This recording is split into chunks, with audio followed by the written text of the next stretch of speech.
What's up, everybody? I'm with Ellen Winters, and well, how'd you get into juggling?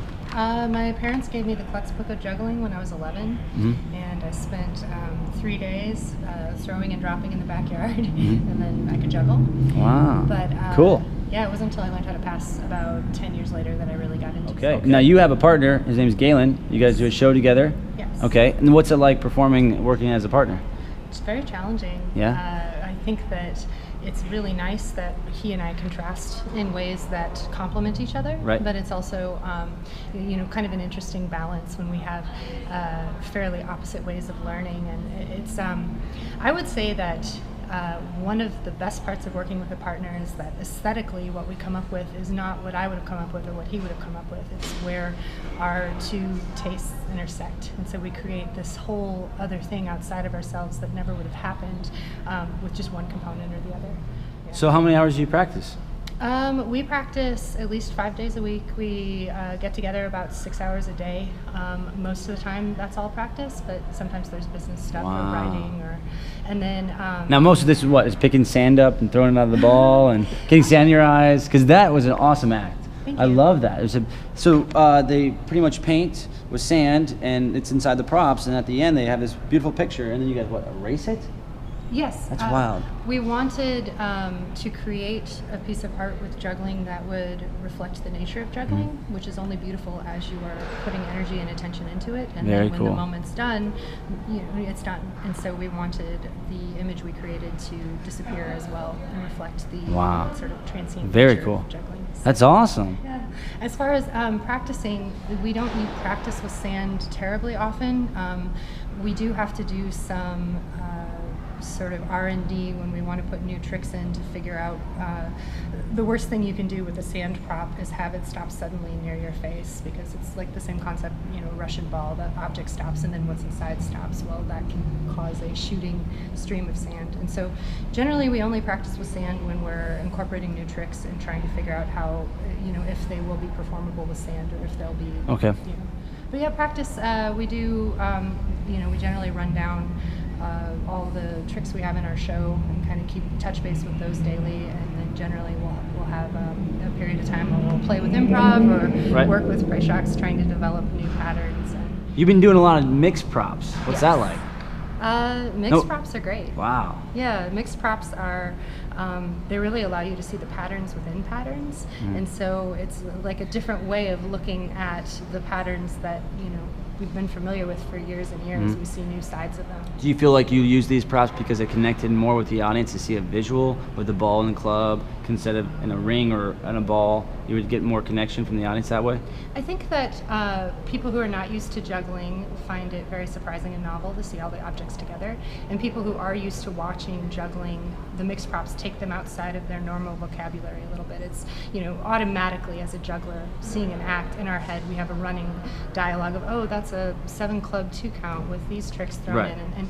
But with the mixed props, it's a little bit more like the experience of a non-juggler, where you don't quite know what's going on. Cool. And you can play with that using symmetry or asymmetry. Asymmetrical patterns tend to confuse, and symmetrical patterns, have sort of like a satisfying resolution of that tension, where you once again know what's going on. So. Do you feel like you're learning juggling all over again? I feel like that every day, like everything I do. That's cool. One of the best things about juggling is that when you learn how to learn the most basic components, you apply that same process to learn anything else beyond. I mean, there are other details that get involved, but basically you break something down to the simplest part you can do and figure out how to make that automatic and then add from there. Very cool. And in that sense, like I'm always discovering new things that I haven't played with yet, because juggling is so vast, but then at the same time, it's always that same experience of learning the initial. It's the same process. Yeah. What advice would you give to someone who wants to become a performer? Get on stage every chance you get, and the discomfort of developing a show and learning how to perform is something that every performer goes through. Very cool. I think Galen is fond of saying that your first 100 shows are going to hurt, because they're just not going to go the way you want.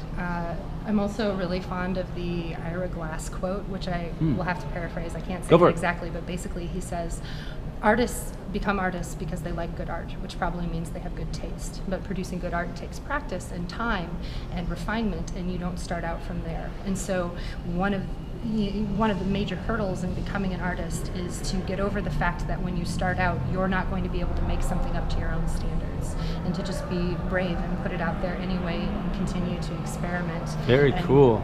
The more That's great. The more of that trial and error you go through, you collect the pieces that work, and then performing really like That's very motivational. Every to hear that. situation you go into is a little bit different. You could have the obvious challenges of different lighting, different wind, low ceiling, close audience, but then also as you perform your material, different things go wrong in timing. There are different distractions, and really the more you run something, the more prepared you are to handle whatever comes your way. Yeah. So, to summarize, just experience. That's Get all perfect. the experience you can. Yeah. Is the best way to be. Absolutely. But I always learn that when performing, it's practice.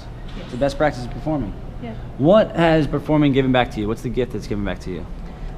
It's kind of a compulsion. When I'm on stage, I'm myself, but whatever version I choose to show. And it's really.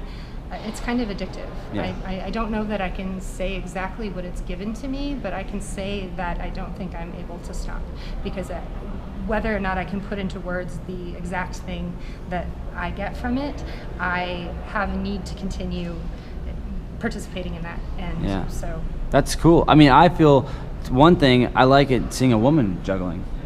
You don't see that much, so it's nice to see a woman juggling. What's it like being a woman, being in the juggling community? There's a bunch of guys juggling. It's nice to just have that little flavor. When I started out, there were a lot less women, and then I think through youth programs that sort of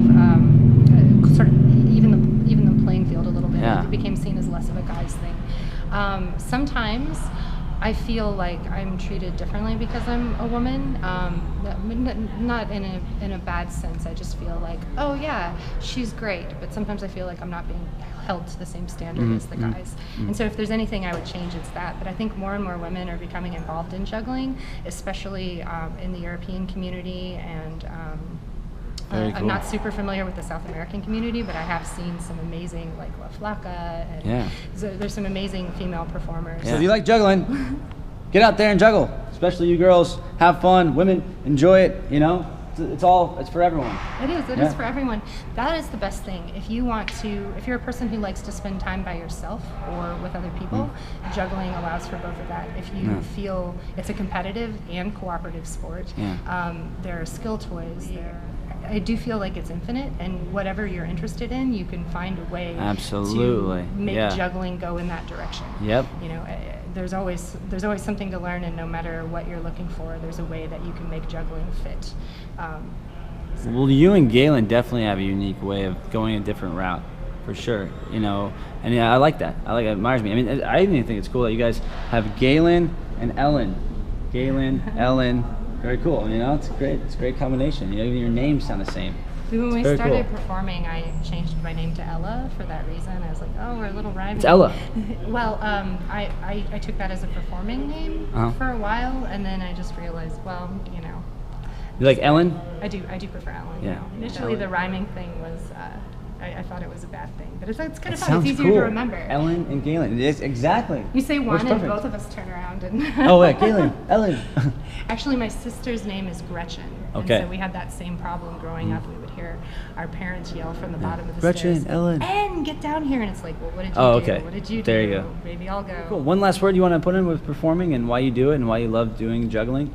How do you feel about that? I like crowd dynamics. I like how a group of people expecting to see a show follow a different set of rules than any other group of people, and I like the fact that that's predictable in some ways. And it's like it's a different set of rules that you get to operate in. I also love that generally the audience is on your side. They want to see a good show. They want you to succeed. Yeah. And so until you give them a reason to feel otherwise, it's just a very, very welcoming, comforting environment. It's you can prepare as long as you want what Yeah. you're going to present. You Right. have the control of the situation, and there are people there that are wanting to see you Okay. do great things. You know, I feel like it's a very positive environment to be in. Absolutely. So. You seem like a positive person. This is great. It's been a positive interview. Thank you very much, Ellen. I appreciate it. Check her out. See you guys later. Thanks for watching. See you next time. Thank you.